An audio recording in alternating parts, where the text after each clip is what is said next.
대부분의 사람들은 추억의 생선으로 알고 있더라고요. 어렸을 적 어머니나 할머니가 많이 구워주셨는데 그때 특히 그 껍질 맛이 각별하더라. 또 한편으로는 아주 치를 떠는 분들이 계십니다. 주로 여성분들이 아닌 남성분들입니다.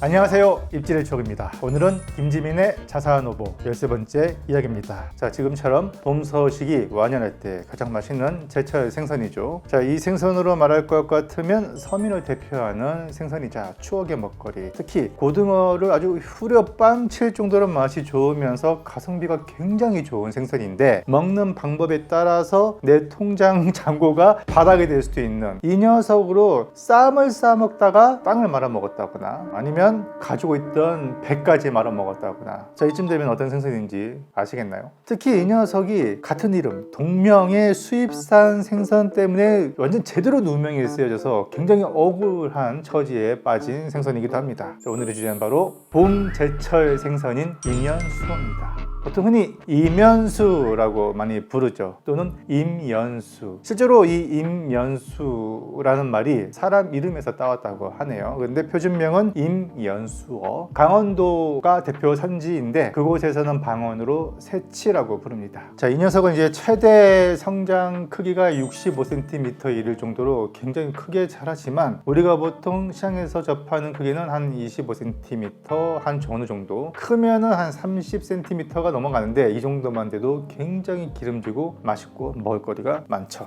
기본적으로 이면수어는 아주 차가운 수온을 좋아하는 냉수성 어종입니다. 5월이 지나면서 해수온이 부쩍 상승하잖아요. 그러면 얘들이 못 견딥니다. 다시 차가운 물을 찾아서 이제 북태평양으로 떠나는데 주로 강원도 북단에서 시작해서 러시아, 캄차카 반도라든지 이런 북태평양 쪽에서 시원하게 놀다가 12월에서 1월 정도면 우리나라 강원도 최북단이죠. 고성에 이르게 되고요. 2월에서 3월 혹은 4에서 늦게까지는 5월까지는 속초, 양양, 삼척, 강원도에서 경상북도, 동해안 일대까지 내려왔다가 다시 수온이 따뜻해지면 위로 올라가고를 반복하는 그런 이제 회유성 어종이 되겠습니다. 그래서 이제 얘네들의 주 산란기가 12월에서 2월 사이인데 이때 이제 먼바다 낚싯배나 또는 어선에 의해서 이면수어가 많이 잡히고요. 한 2월이 넘어가면서부터 얘네들이 산란을 마치고 새살을 돋구기 위해서 많이 먹으러 연안 안쪽으로 붙기 시작합니다. 이때가 한 3월에서 4월 정도인데 그래서 이 시기만 되면은 강원도 일대 해안선 또는 방파제에서 칼싸움이라고 하죠. 낚시인들이 이면수어가 어디서 나타났다라고 하면은 한번 이제 1시간 낚시하면은 수십 마리를 잡을 수 있기 때문에 그 자리 그 일대는 그 입소문으로 인해서 발 디딘 틈이 없이 낚시꾼들로 꽉 차게 됩니다. 그래서 거의 1m, 2m 간격으로 쫙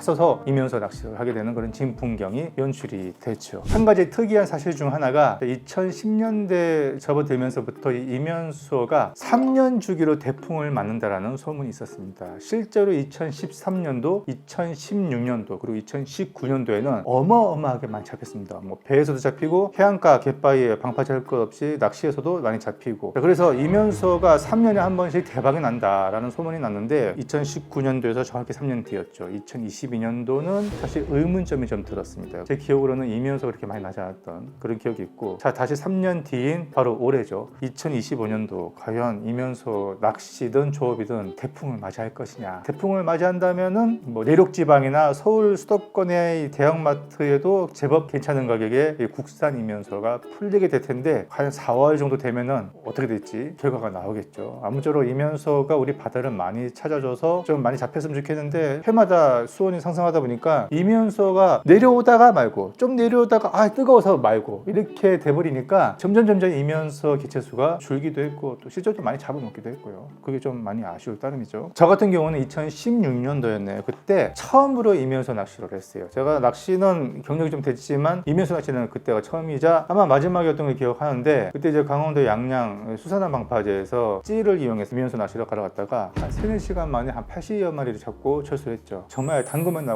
나오고 하는 수준이었습니다. 그때 그 이면수어, 국산 이면수어의 참맛을 그제서 제가 깨달았습니다. 그럼 기존에 제가 먹었던 이면수어는 이 맛이 안 나더라고요. 그게 바로 이제 이면수어에 관한 오해인데요. 제가 예전에 그 쇼츠로 이면수 구이에 대해서 올렸더니 대부분의 사람들은 추억의 생선으로 알고 있더라고요. 어렸을 적 뭐 어머니나 할머니가 이면소를 많이 구워주셨는데 그때 특히 그 껍질 맛이 각별하더라. 이면소 정말 고소하고 맛있게 먹었다. 그런 의견들이 대부분이었지만 또 한편으로는 이면소 하면 아주 치를 떠는 분들이 계십니다. 주로 여성분들이 아닌 남성분들입니다. 군부대에서 정말 질리도록 먹었던 게 이면소거든요. 그게 아니면 사내 급식, 학교 급식 또는 출장 뷔페에서 생선은 튀기거나 구워서 낸다 하면은 이제 이면소인데, 왜냐면 그만큼 이제 가격이 만만하니까. 그래서 거기에 아마 대인분들이 꽤 계시더라고요. 충분히 저는 이해합니다. 왜냐면은 거기 나온 이면소들이 그렇게 맛이 별로 없었어요. 그 이유가 있습니다. 그게 왜냐하면 사실 제가 지금 소개하는 이 이면소는 국산 이면소고, 여러분들 중에 이면소에 대해서 안 좋은 기억이 있을 텐데 그 이면소는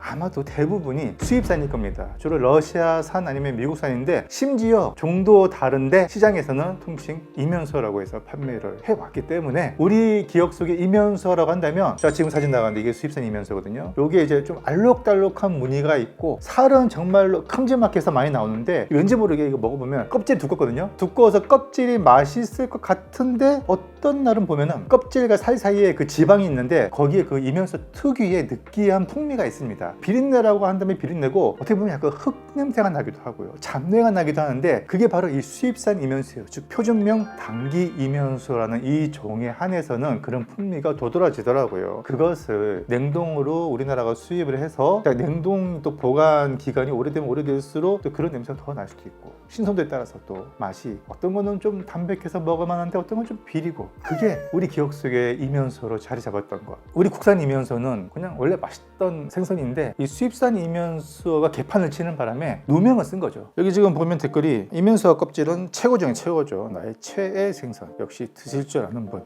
나 먹고 싶네요. 노릇하게 잘 구운 바삭한 이면소, 정말 최고의 반찬이지. 비리지도 않고 장거치도 별로 없고 껍질은 대박이고 최고의 생선. 이분들은 국산 이면소를 제대로 먹어본 기억이 있는 분들. 반면에 그냥 이면소라는 이름만 듣고 먹었는데 알고 봤더니 이게 수입산인지 몰랐던 분들은 이런 반응이었습니다. 군대 트라우마, 특유의 냄새, 이면소 조림. 특히 이면소 조림 그렇습니다. 이면소 그냥 줘도 안 먹는 생선.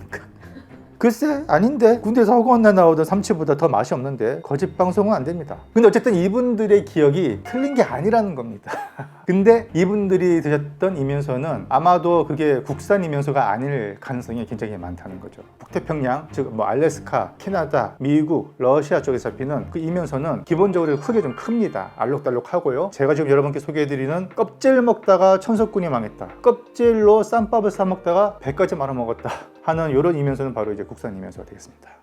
수입산 이면소는 지금 당장 사계절 내내 어느 시장에 가더라도 다 깡깡 온 걸로 판매하거든요. 뭐 온라인 쇼핑몰도 팔고. 근데 제가 지금 말씀드린 이 맛있는 국산 이면소를 먹으려면 도대체 어디서 사야 되냐? 일단은 강원도 고성에서부터 포항에 이르기까지 동해안 전 라인의 포구와 시장에서는 국산 이면소를 판매합니다. 근데 이게 계절성이 뚜렷하다 보니까 이면소가 나지 않는 여름, 가을 뭐 이때는 아마 이제 봄에 잡힌 냉동 물량을 판매할 수는 있을 거예요. 근데 자 지금 이제 생물이 가장 최고의 장점을 발휘하는 시기잖아요. 제철이 실제로 이제 봄이기도 하고, 그래서 제철로 치면은 1월부터 한 5월 이 시기에는 동해안 어느 시장가 다 있습니다. 근데 많이 잡혀야지 많이 들어와요. 그리고 또 많이 잡혀야 가격이 좀 많이 내려갑니다. 그랬을 때 이면소 가격이 불과 한 8년 전만 해도 생물 이면소 한 30cm 되는 게 한 마리당 무려 가격이 500원밖에 안 했습니다. 손질 안 된 거예요. 근데 이제 크기에 따라서 뭐 500원이 될 수도 있고 뭐 좀 큰 거는 한 1,000원 할 수도 있고, 근데 이거를 이제 배 갈라서 내장 빼고 그리고 소금을 착 뿌려 넣은 그 자반 형태로 판매되는 거 있죠. 약간 이제 반건조해서 조금 꾸덕꾸덕하게, 그렇게 해서 다 손질이 완료된 이면수어는 가격이 많이 올라가겠죠. 그 같은 경우는 크기에 따라 다른데 마리당 2,000원 내외, 비싸면 한 3,000원, 3,500원 이렇게 가기도 하거든요. 대형마트 같은 경우는 그보다 조금 더 비싸게 판매될 수도 있고, 지금 온라인 쇼핑몰을 통해서 제가 한번 알아보니까 국산 이면수 대짜가 25cm 좀 넘어가는 거 5마리가 한 15,000원, 10마리가 한 25,000원에서 한 28,000원 정도에 판매되더라고요. 요즘 물가 생각했을 때 굉장히 저렴한 생선이 아닌가 싶습니다. 그리고 이제 시장에서 직접 고른다 하실 때 신선한 이면소를 보는 방법은 크게 두 가지입니다. 일단 이면소는 크면 클수록 맛있어요. 그래서 크면 클수록 손질도 편하고 먹기도 좋고, 두 번째는 특유의 구름 무늬가 있습니다. 자, 앞서 제가 여러분께 알려드린 수입산 당기 이면소 같은 경우는 알록달록한 이 무늬가 있잖아요. 이게 또 냉동이긴 해도 선명한 것일수록 좀 신선한 냉동에 속하고요. 흐릿한 것일수록 좀 오래된 냉동입니다. 특히 이런 조림하면은 지옥의 맛을 느낄 정도로 별로 안 좋습니다. 진짜 기억에. 자, 이제 이면소를 이용하는 방법인데요. 이면소는 크게 굽거나 튀겨 먹거나 가끔 졸여 먹기도 하는데, 물론 이제 강원도 현지 가면은 3, 4, 5월에 한해서는 갓 잡힌 이면소, 수조에 보면은 이면소가 살아있는 채로 유통이 됩니다. 그걸 가지고 새치회라고 하죠. 회로 내는데 뭐 솔직히 그렇게 맛있는 횟감이라고 보기엔 좀 무리가 있습니다. 이면소 자체가 조금 물컹물컹하고 살이 무르고 수분이 좀 많거든요. 그래서 사실 저는 회로 먹는 것은 그렇게 개인적으로 선호하지 않는데, 그래도 이철에나 먹을 수 있는 특별한 횟감이니까 강원도 놀러 가셨다가 수조에 이면소 보이면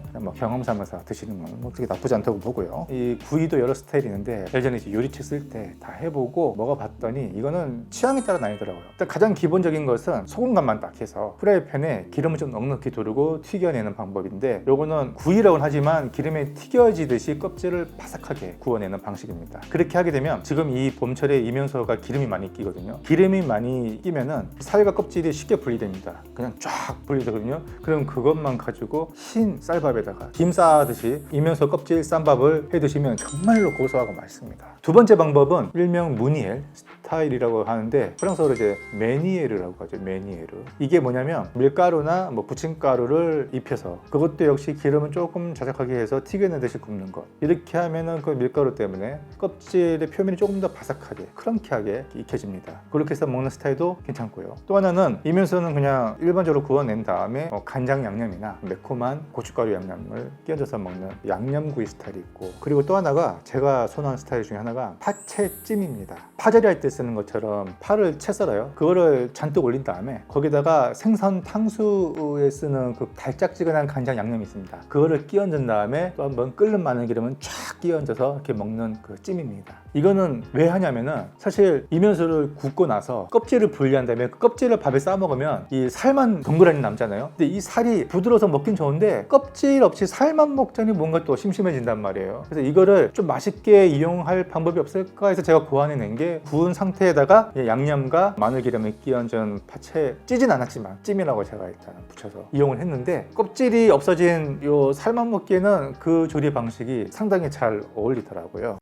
어느 순간부터였죠. 한 2000년대 중반인가요? 이때는 우리나라가 이제 어느 정도 국민소득이 올라가고 삶의 질이 좀 올라가다 보니까 사실상 이 먹거리 르네상스라는 시대에 접어들게 됩니다. 이때 모든 미디어 매체에서는 이 먹방과 관련된 음식 프로그램들이 엄청나게 그때 유행을 했었거든요. 그 시기쯤부터였던가요? 우리 추억 속에서 이렇게 남아있던 이런 먹거리들이 차츰차츰 좀 잊혀지기 시작했던 것 같아요. 왜냐면 각종 먹거리에 난립하는 그 시대에서 굳이 이제 손이 쉽사리 가지 않았던 거죠. 대표적으로 이면소를 비롯해서 도루묵이나 양미리가 있죠. 약간 이제 소외받는 거죠. 게다가 이제 갈수록 이제 개체수도 좀 줄고 가격도 예전 같지 않고 하다 보니까 점점 잊혀져가는 것 같은데, 자, 이 고물가 시대에 그래도 여전히 착한 가격을 유지하고 있는 만큼 올봄에 만약에 2025년도 이면소가 풍어를 이룬다면 지금철에 가장 먹기 좋은 생선이 아닌가 싶어서 여러분께 소개를 해드리는 겁니다. 참고를 해주시고 이면소 궁금하셨던 분들한테는 도움이 됐으면 좋겠습니다. 오늘 여기까지 하고 다음에 더 재미있고 유용한 소식으로 찾아뵙겠습니다. 감사합니다.